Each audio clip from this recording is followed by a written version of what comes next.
Muthukulam block ക്ഷീരസംഗമം നടത്തി. ഇതോടനുബന്ധിച്ച് കന്നുകാലി പ്രദർശനം, ക്ഷീരവികസന സെമിനാർ, കർഷകരെ ആദരിക്കൽ എന്നിവയും നടന്നു. മുതുകുളം ബ്ലോക്ക് ക്ഷീരസംഗമം പുതുപ്പള്ളി വടക്ക് ഗവൺമെന്റ് UP സ്കൂളിലാണ് സംഘടിപ്പിച്ചത്.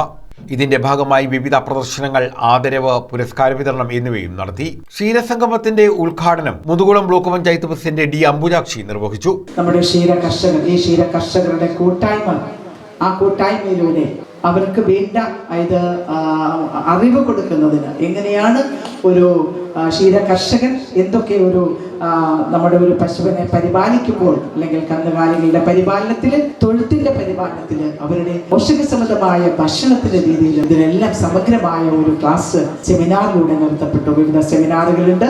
ക്ഷീരവികസന വകുപ്പ് ഡെപ്യൂട്ടി ഡയറക്ടർ നിഷാബി ഷെരീഫ് റിപ്പോർട്ട് അവതരിപ്പിച്ചു. കായംകുളം നഗരസഭയിലെ ക്ഷീരസംഘങ്ങളിൽ ഏറ്റവും കൂടുതൽ പാലളന്ന കർഷകരെ ചെയർപേഴ്സൺ P. ശശികലയും ആതിഥേയ ക്ഷീരസംഘത്തെ മിൽമ ദക്ഷിണ മേഖലാ ചെയർമാൻ മണി വിശ്വനാഥും ആദരിച്ചു.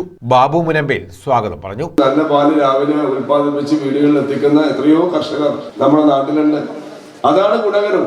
ഇപ്പൊ നമ്മുടെ പാലും തൈരും എല്ലാം ദിവസങ്ങളോളം ഇരിക്കും, ഒരു കുഴപ്പമില്ല, ആർക്കും ഒരു പ്രശ്നമില്ല. അല്ലെ, സാക്ഷരതയിലും വിദ്യാഭ്യാസത്തിലും അറിവിലും ഒക്കെ വലിയ നേട്ടമുണ്ടാക്കിയ സംസ്ഥാനവും നമ്മളെല്ലാവരും ആണ്. News bureau, Kayamkulam.